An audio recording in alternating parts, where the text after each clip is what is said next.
Zethka stood before the massive viewing screen in the collective's command center and felt nothing but cold duty flowing through his mind. The 12 council members of the Viridian Collective had gathered to give him what they called a simple assignment. He was to observe and study the newest species to join their galactic war against the Nexus Empire. These humans are primitive, but they show promise, said Council. Leader Vexnor with her usual emotionless tone. They have basic space travel and crude weapons, but they reproduce quickly and seem willing to fight. We need to know if they can be useful allies or if they will simply waste our resources. Zethka nodded and accepted the datapad containing his mission details. The humans had been discovered only 6 months ago, when their first exploration ship stumbled into collective space. They were fleeing from something they called the Nexus Empire, which had attacked their home system. The collective knew the Nexus well and had been fighting them for over 200 years. Your job is simple, continued Vexnor. Watch how they fight and tell us if they are worth keeping alive. If they prove useless, we will abandon them to the Nexus and focus our resources elsewhere. If they show potential, we will provide them with better weapons and use them as shock troops. The collective had done this many times before with dozens of species. Some proved useful and were integrated into their military forces. Others were deemed inefficient and left to fend for themselves. It was a cold but logical approach that had kept the collective alive for millennia. Zethka received his disguise technology and false identity documents.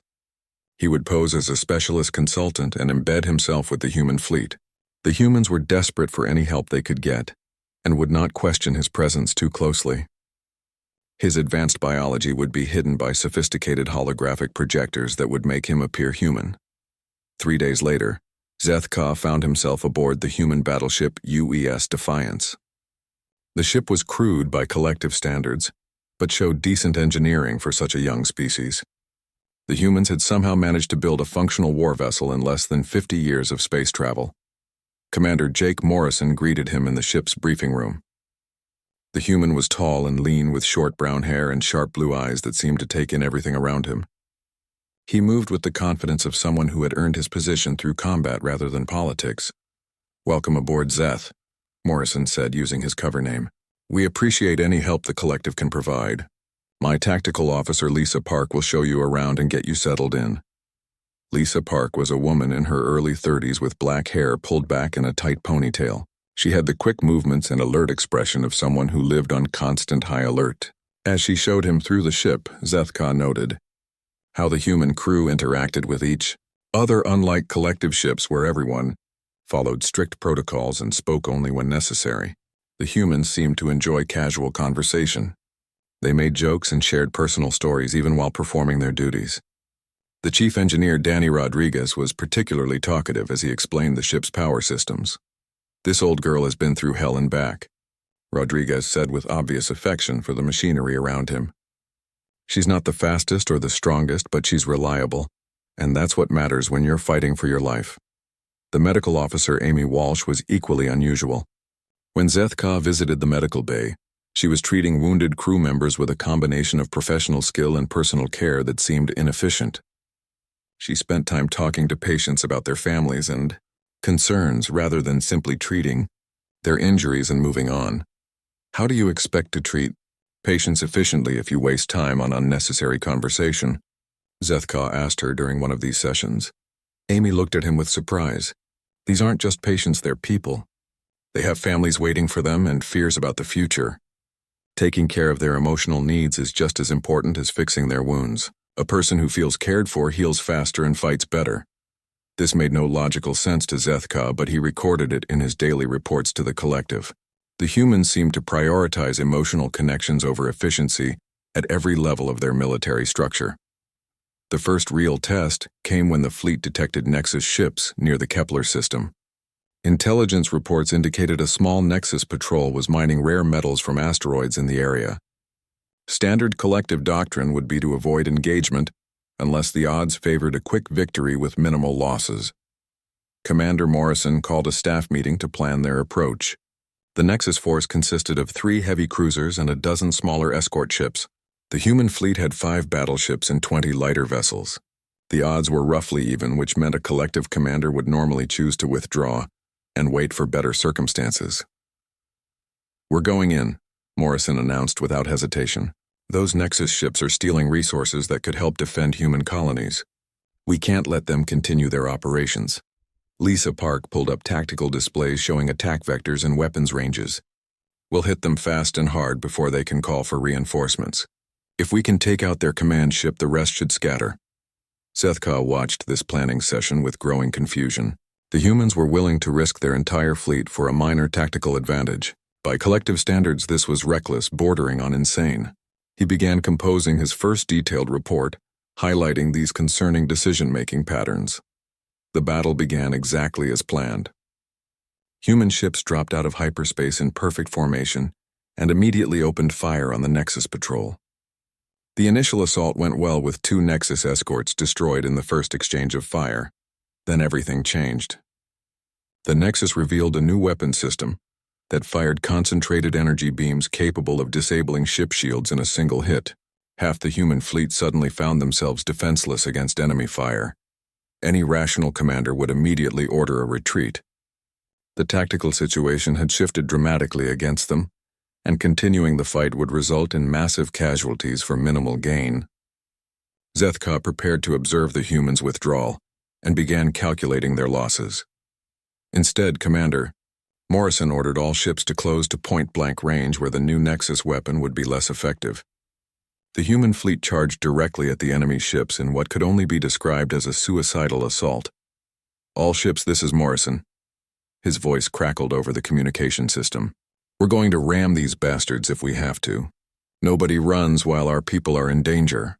Sethka watched in amazement as human ships pushed forward through devastating enemy fire. Several vessels were destroyed, but the survivors pressed their attack with determination that defied all military logic. They were willing to sacrifice everything for what appeared to be a minor tactical objective. The assault succeeded. The Nexus command ship was destroyed and the remaining enemy vessels fled the system. But the cost had been terrible, with nearly half the human fleet damaged or destroyed. By any reasonable calculation, this had been a defeat disguised as a victory. Yet the human crew celebrated as if they had won the greatest battle in history. They mourned their dead comrades while simultaneously praising their sacrifice and courage. Zethka began his first report with growing uncertainty about everything he thought he understood about warfare and military efficiency. The days following the Kepler battle left Zethka more confused than ever. He watched the human crew repair their damaged ship and mourn their lost comrades in ways that made no sense according to collective military doctrine. Instead of calculating the tactical losses and adjusting their strategy accordingly, the humans seemed to draw strength from their sacrifice. Danny Rodriguez had been one of the casualties. The chief engineer had volunteered to manually override the ship's power systems during the battle, which exposed him to lethal radiation levels. His actions had restored shields to 3 human vessels but cost him his life. By collective standards, this was an inefficient trade of a valuable trained specialist for temporary tactical advantage. Yet the human crew treated Rodriguez as a hero. They held a memorial service where crew members shared stories about his life and character. Commander Morrison spoke about Rodriguez's dedication to protecting his shipmates and his willingness to sacrifice everything for others. The entire ceremony focused on emotional responses rather than tactical analysis. "Danny saved my life and the lives of everyone on this ship," Amy Walsh said during the service. "He knew what would happen when he went into that radiation chamber, but he did it anyway because that's who he was. He cared more about other people than his own safety." Sethka recorded these observations and transmitted them to the collective with growing uncertainty. His superiors would expect clear recommendations about human military effectiveness, but how could he quantify their strange mixture of tactical success and strategic waste? The next test came 2 weeks later, when the fleet received a distress call from a civilian evacuation convoy under attack by Nexus forces. The convoy was carrying refugees from a recently destroyed human colony and had minimal defensive capabilities. Standard collective protocol would be to assess the tactical value of the convoy versus the risk of engagement. Commander Morrison didn't hesitate. All ships set course for the convoy's position. Maximum speed. Lisa Park pulled up the tactical situation on her displays. "Sir, we're looking at 6 Nexus destroyers and at least 20 fighter craft. Our fleet is still damaged from the last engagement. We should call for reinforcements." Those people don't have time for reinforcements, Morrison replied. We go in now or they all die. The human fleet arrived to find the civilian ships under heavy attack. Several transport vessels were already burning, and escape pods were scattered throughout the area. The Nexus ships were systematically destroying everything they could find, including defenseless evacuation craft. What happened next defied every principle of military efficiency that Zethka had been taught. Instead of engaging the enemy fleet in an organized formation, the human ships immediately scattered to protect individual civilian vessels. This broke up their tactical coordination and left each ship vulnerable to concentrated enemy fire. Amy Walsh disobeyed direct orders to remain safe aboard the Defiance. She took a medical shuttle directly into the combat zone to rescue survivors from damaged transport ships. Her shuttle had no weapons and minimal armor, yet she flew directly through the middle of the battle to reach wounded civilians. Walsh, get back here immediately, Morrison ordered over the communication system. You're going to get yourself killed. There are children on that transport ship, Amy replied as her shuttle dodged enemy fire. I'm not leaving them to die while I sit safe on a battleship. Pilot Steve Carter was flying close support in his fighter when he spotted a Nexus bomber approaching a defenseless evacuation ship filled with families. His fighter had already taken heavy damage and his weapons were nearly depleted. Any rational pilot would have withdrawn to rearm and repair. Instead, Carter aimed his damaged fighter directly at the enemy bomber. This is for Danny, he said over the radio as he activated his ship's self-destruct system. The explosion destroyed both vessels but saved the civilian transport. Zethka watched these events with growing amazement. The humans were sacrificing their most valuable military assets to protect people who contributed nothing to the war effort. By collective calculations, this was not just inefficient, it was actively counterproductive. Yet somehow the tactic worked. The human fleet's scattered formation confused the Nexus commanders who had expected a conventional engagement.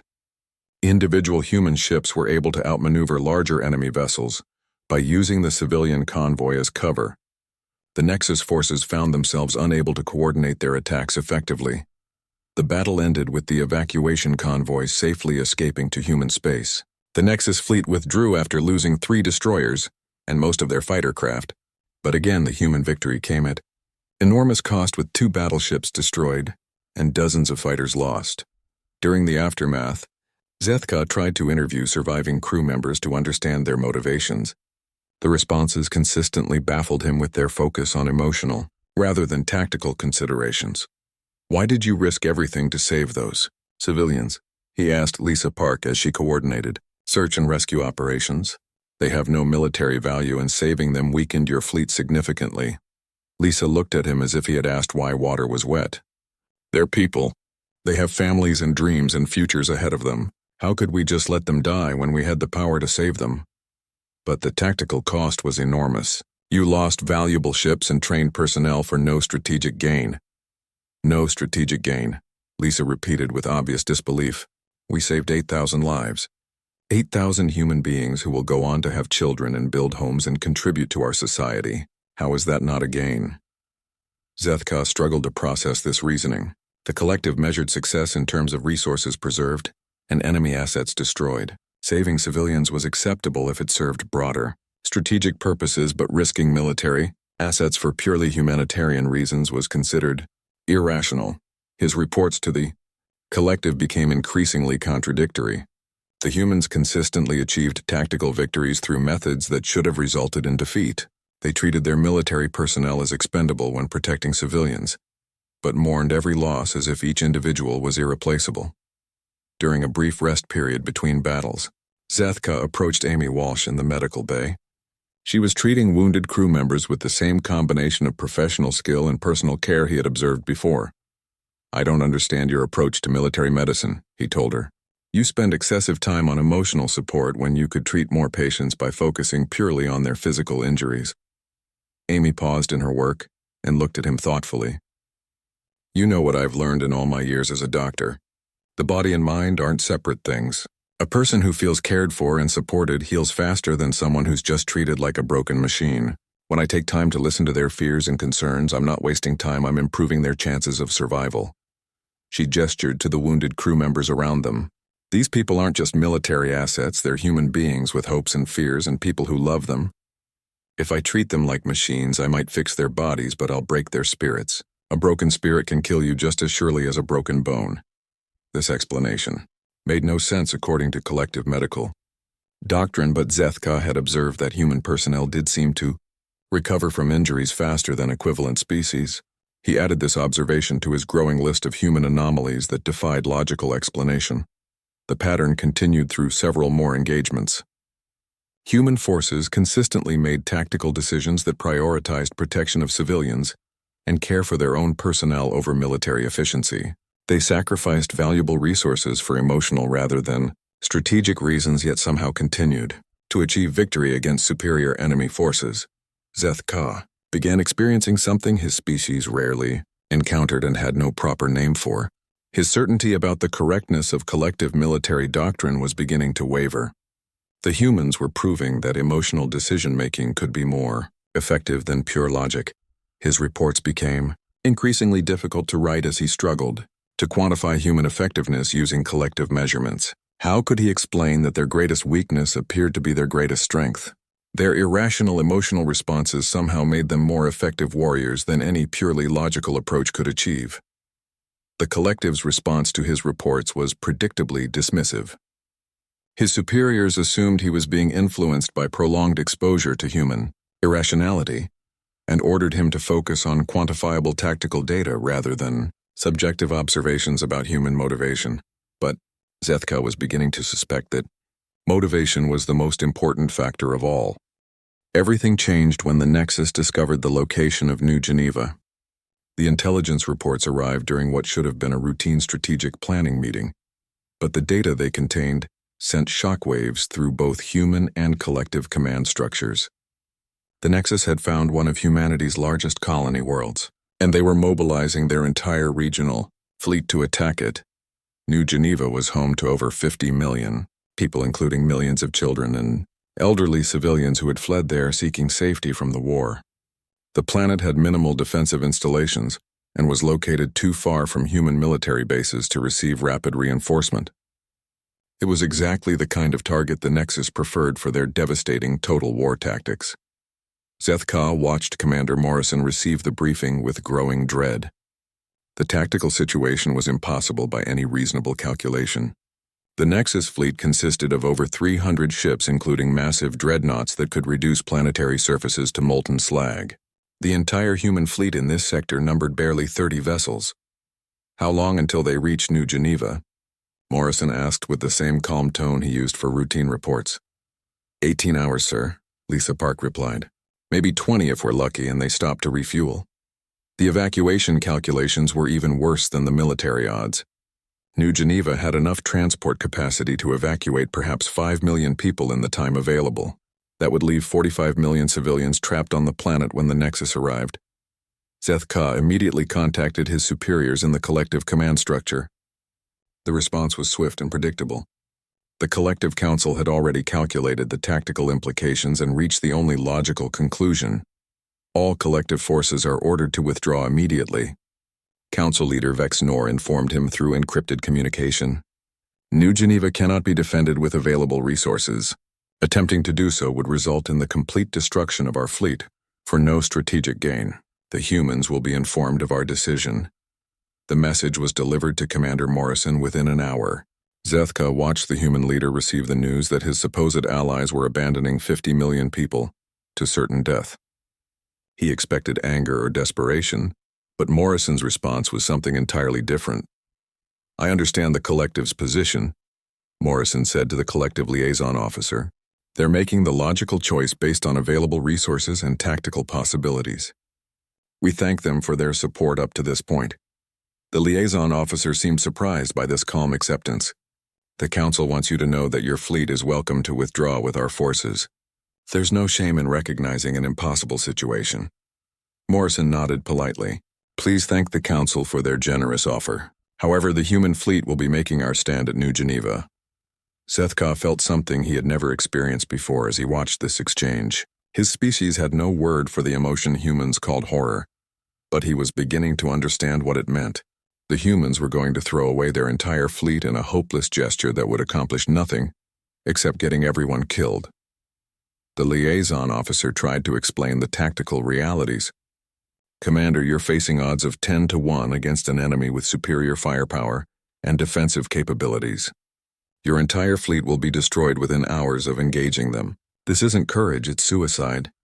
Maybe, Morrison replied with the same calm tone. But those 50 million people on New Geneva deserve to know that someone tried to save them.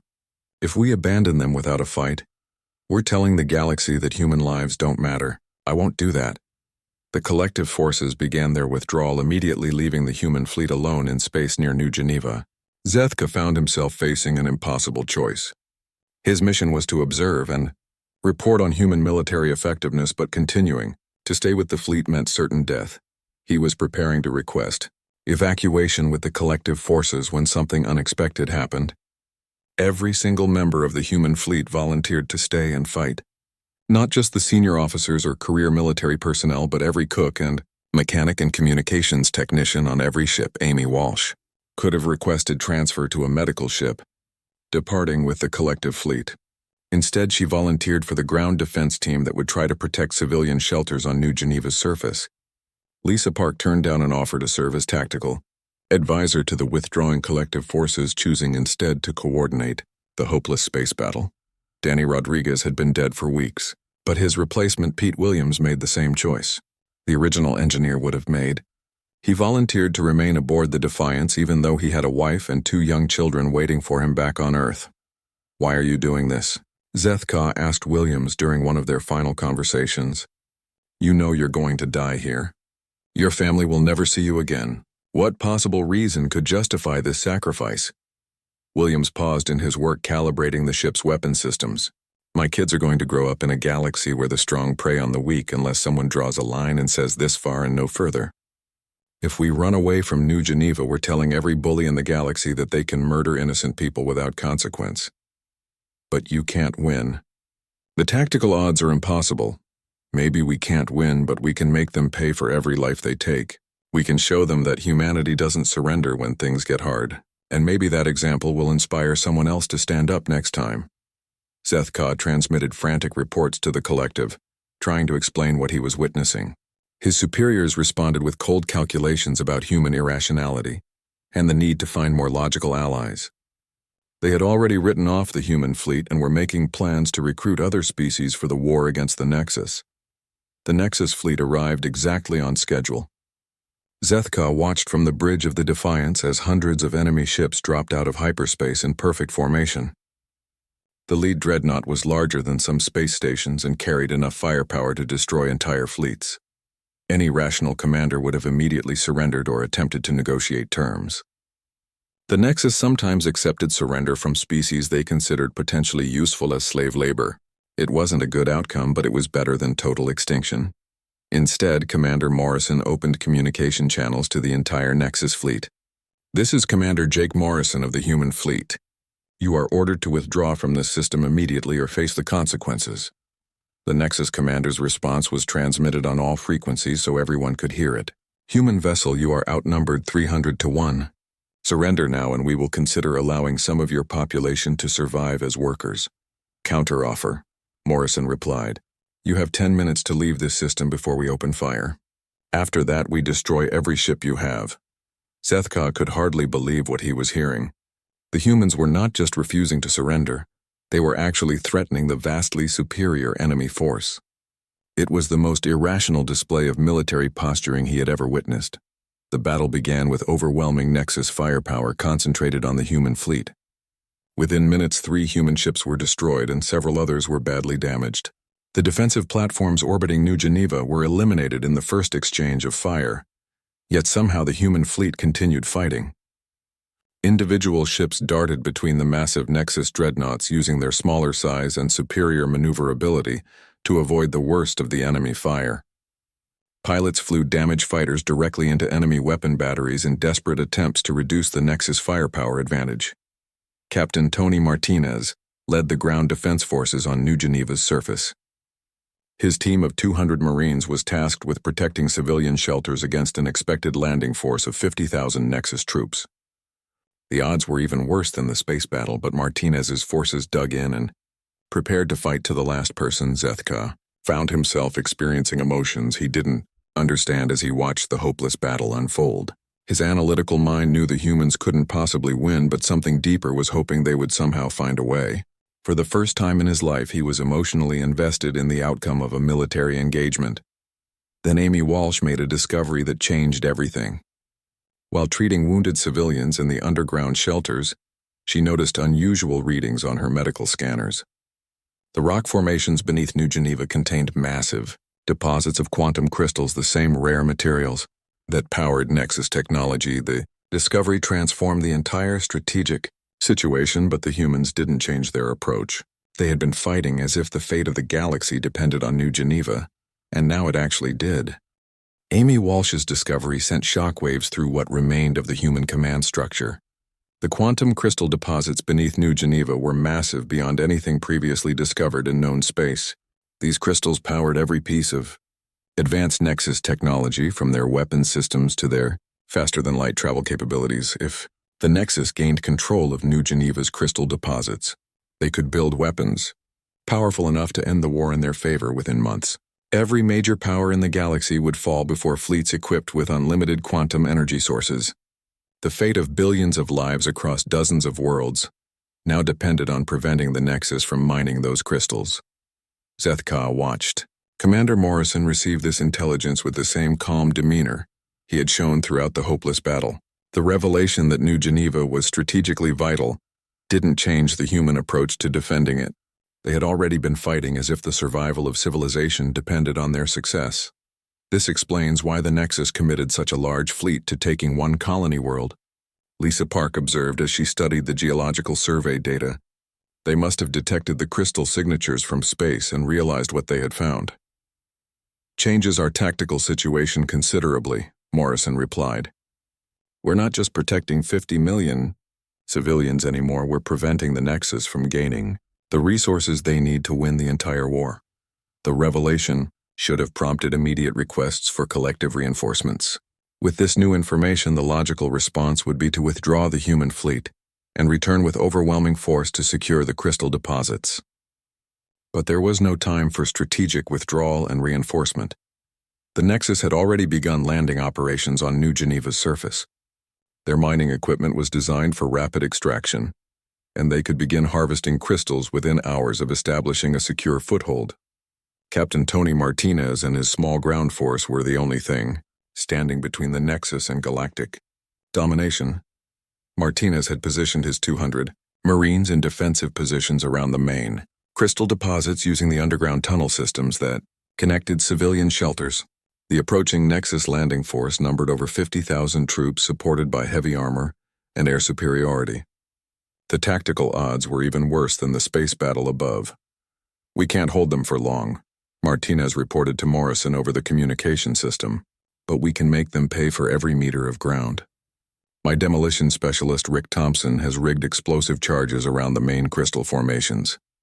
If we can't stop them from taking the deposits, we can at least deny them the resources. Rick Thompson was a quiet man in his 40s who had spent most of his military career building bridges and fortifications. Now he was preparing to destroy the most valuable mineral deposits in known space, rather than let them fall into enemy hands. The charges he had placed would not only collapse the mine shafts, but trigger seismic instabilities that would make the entire region unusable for decades. Zethka finally understood what he had been witnessing for months. The humans didn't fight based on calculated odds or resource management strategies. They fought based on principles that transcended immediate tactical considerations. Their willingness to sacrifice everything for their beliefs made them stronger rather than weaker. In space, the battle continued with devastating losses on both sides. The human fleet had been reduced to fewer than 10 operational vessels, but they had managed to destroy over 60 Nexus ships through tactics that no rational military doctrine would endorse. Individual human pilots were ramming damaged fighters into enemy vessels while ground crews manually overloaded reactor cores to create improvised weapons. Kate Sullivan was a sniper who had volunteered for Martinez's ground force. Despite having no military training beyond basic marksmanship, she had been a school teacher on New Geneva before the war. but now she was picking off Nexus officers from concealed positions in the tunnel systems. Her rifle was a civilian hunting weapon that should have been useless against military armor, but her precise shots were disrupting enemy communications and coordination. "I never wanted to be a soldier," she told Martinez during a brief lull in the fighting. "But those are my students in the civilian shelters. I taught them to read and write and dream about their futures. I'm not going to let some alien machines take that away from them." The Nexus forces were advancing steadily, despite fierce human resistance. Their superior numbers and equipment were overwhelming the desperate defenders through sheer attrition. Martinez knew his forces couldn't hold much longer, but they had bought precious time for Thompson to complete his preparations. In Space, Commander Morrison made a decision that epitomized everything Zethka had observed about human military doctrine. With only 5 ships remaining operational, Morrison ordered a final coordinated assault on the Nexus command vessel. It was a suicide mission with no possibility of survival, but it might create enough confusion to help the ground forces complete their mission. "All ships, this is Morrison." His voice carried clearly over the communication system despite the interference from ongoing battles. "We've done everything we could to protect our people and our principles. Now it's time to make our final statement about what humanity stands for." Lisa Park coordinated the attack from her position at the tactical station. The 5 remaining human ships formed up in a tight formation and accelerated directly toward the massive Nexus dreadnought. Enemy fire concentrated on them immediately, but they maintained course through the devastating barrage. Zethka realized he was about to witness the complete destruction of the human fleet and possibly his own death as well. According to his original mission parameters, he should have evacuated with the collective forces hours ago. His continued presence served no strategic purpose and would result in the loss of valuable intelligence about human capabilities. Yet he found himself unable to leave. Something about the human approach to warfare had changed his fundamental understanding of what military service meant.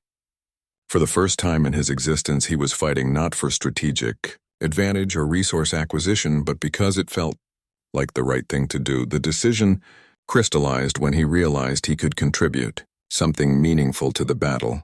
His species possessed natural electromagnetic manipulation abilities that were enhanced by collective technology. He could potentially disrupt Nexus shield systems long enough for the human assault to succeed. "Morrison, this is Zeth," he said over the communication system using his cover identity. "I can overload their shield generators, but I'll need to get close to their command ship. Can you provide covering fire?" Morrison's response showed no surprise at this sudden offer of assistance. "Copy that, Zeth. All ships focus fire on the Dreadnought's port shields. Give our specialist the opening he needs." Zethka abandoned his observer status completely and took control of a damaged fighter that had lost its pilot. His advanced reflexes and sensory capabilities allowed him to navigate through the intense enemy fire, while human ships created diversions around him. For the first time in his life, he was fighting alongside others rather than merely observing their struggles. The assault succeeded beyond all expectations. Zethka's electromagnetic pulse disabled the Nexus Dreadnought's shields at the exact moment Morrison's ship rammed into their command section. The resulting explosion destroyed both vessels but also eliminated the Nexus fleet's coordination capabilities. The Surface Thompson's demolition charges detonated in sequence, creating a chain reaction that collapsed the entire crystal mining operation. The deposits were buried under millions of tons of rock and would remain inaccessible for generations.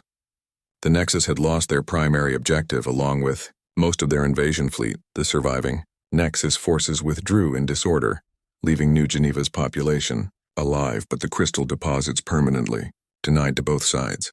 It was a Pyrrhic victory that had cost nearly everything but achieved something more important than tactical success. Zethka found himself among the survivors on New Geneva's surface, looking up at the debris field that had once been 2 mighty fleets. Fewer than 1,000 human military personnel had survived out of nearly 50,000. The price of victory had been almost everything they had to give. But the colonists they had died to protect were still alive, and the galaxy remained free from Nexus domination.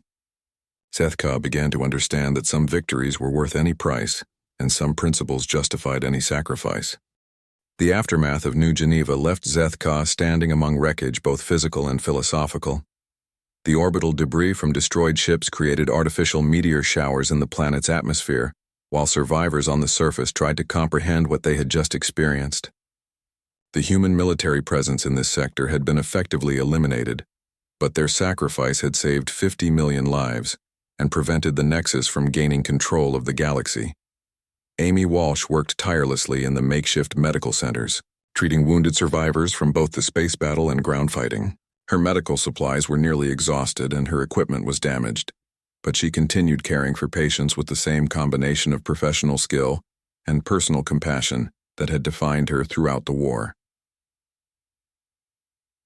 Captain Tony Martinez sat quietly in what remained of his command post, surrounded by the few Marines who had survived the desperate defense of the crystal deposits. Rick Thompson's sacrifice had not only denied the Nexus their objective, but created geological instabilities that would make the area unusable for mining operations for decades to come.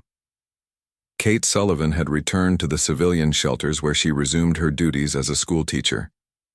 The children she had risked her life to protect gathered around her as she tried to explain what had happened in terms they could understand. Her hunting rifle leaned against the wall nearby, a reminder that ordinary people were capable of extraordinary courage when circumstances demanded it. The collective fleet arrived 3 days later to assess the tactical situation. Zethka watched their sleek vessels take up positions around New Geneva and felt a mixture of emotions he still couldn't properly name. His own people had abandoned this system when the fighting seemed hopeless, but now they returned to evaluate the results. Council leader Vexnor herself arrived aboard the flagship to conduct the assessment personally. She met with the surviving human commanders in a temporary facility that had been hastily constructed from salvaged materials. Zethka attended the meeting as both observer and participant, unsure which role he was supposed to fulfill. The tactical outcome exceeds all projections, Vexnor announced with her characteristic emotionless delivery. The Nexus regional fleet has been effectively destroyed, and their strategic objectives have been denied. The quantum crystal deposits are permanently inaccessible, which maintains the current balance of power in this sector. Commander Morrison nodded politely from his position at the makeshift conference table. His uniform was torn and stained from the recent fighting, but he maintained the same calm dignity that had defined his leadership throughout the impossible battle. The Collective Council has decided to offer integration opportunities for surviving human military personnel, Vexnor continued. Your species has demonstrated combat effectiveness that could be valuable in future operations against the Nexus. We are prepared to provide advanced weapons and training in exchange for your service as specialized assault units. The offer should have been welcomed by any rational species facing extinction. The Collective was offering survival and advancement to a human military force that had been reduced to fewer than 1,000 operational personnel. Their advanced technology could rebuild the human fleet and provide weapons capable of matching Nexus capabilities. Yet Zethka found himself horrified by the proposal. He had spent months observing human warfare and finally understood what made them unique. Their greatest strength was their willingness to fight for principles rather than strategic advantage. The Collective was offering to preserve their lives but destroy their souls. We appreciate the generous offer, Morrison replied diplomatically. However, we need to discuss terms and conditions before making any commitments. Our people have certain values that are non-negotiable. Vexnor's expression showed mild confusion. Values are irrelevant in military operations. Survival and efficiency are the only considerations that matter.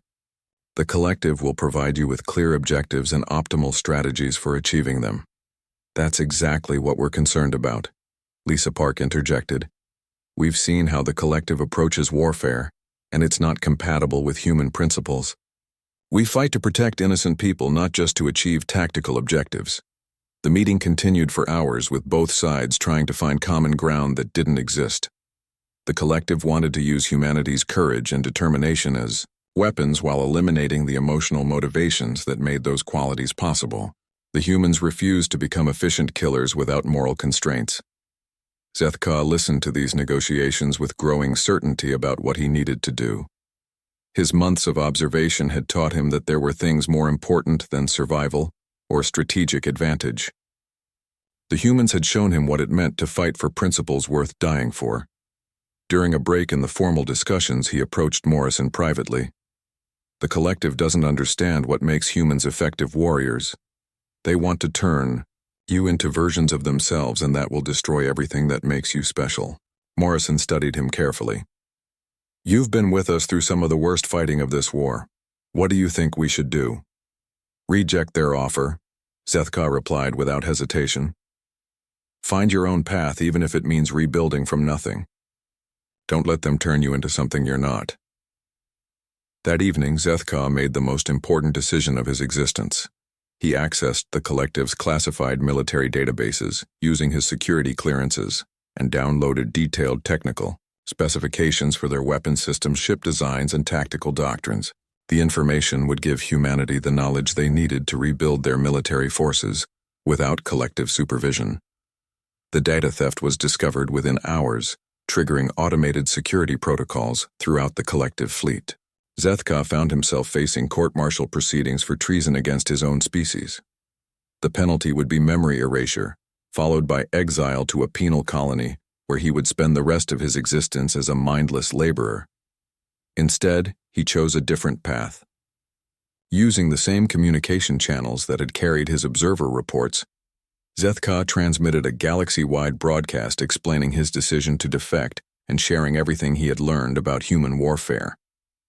I was sent to watch humans fight and determine whether they were worth preserving as allies, his message began. What I discovered was that they fight not for conquest or survival, but for principles that transcend individual existence. They sacrifice their most valuable resources to protect those who cannot protect themselves. The broadcast continued with detailed examples of human courage and compassion, from Rodriguez's sacrifice to save his shipmates to Thompson's destruction of the crystal deposits to deny them to the enemy. Zethka described how humans treated their wounded with emotional care that accelerated healing, and how they mourned their dead while celebrating their heroism. The collective measures military effectiveness in terms of resources preserved and enemies destroyed, he explained. But humans measure success by the lives they save and the principles they uphold. This makes them stronger, not weaker, because soldiers who believe in their cause will fight harder than those who are merely following orders. The broadcast sparked something unprecedented in collective society. Other observer species began questioning whether pure logic was truly superior to emotional motivation. Military personnel who had served alongside humans reported similar observations about their unique approach to warfare. Within weeks, rebellions broke out on collective worlds as various species demanded changes to their rigid social hierarchies. The concept of fighting for moral principles rather than strategic advantage spread through the galaxy like a virus, infecting civilizations that had forgotten what it meant to care about something more than survival. Zethka remained on New Geneva, serving as an advisor to the rebuilding human military forces. The technical data he had provided allowed them to construct ships and weapons that rivaled collective technology while maintaining their unique approach to warfare. They used these resources to establish a new coalition of species committed to protecting civilian populations and upholding moral principles in military operations. The Nexus Empire found themselves facing not just superior technology, but an entirely new kind of enemy. Human-led forces fought with determination that exceeded all previous calculations, while treating prisoners with dignity and protecting civilian populations, even at tactical disadvantage. The mechanical logic of the Nexus could not comprehend or counter this approach. Years later, as he watched human children play in the rebuilt cities of New Geneva, Zethka reflected on everything he had learned. He had been sent to evaluate whether humans were worth preserving as military allies, and discovered something far more important. They had shown him what it meant to be truly alive. The galaxy would never be the same because one species had chosen to fight for something greater than themselves. Their courage had infected others with the radical idea that moral principles were worth defending regardless of the cost. It was a revolution that began with individual acts of sacrifice and spread until entire civilizations remembered what they had forgotten about honor and compassion. Zethka's final report was simple and profound.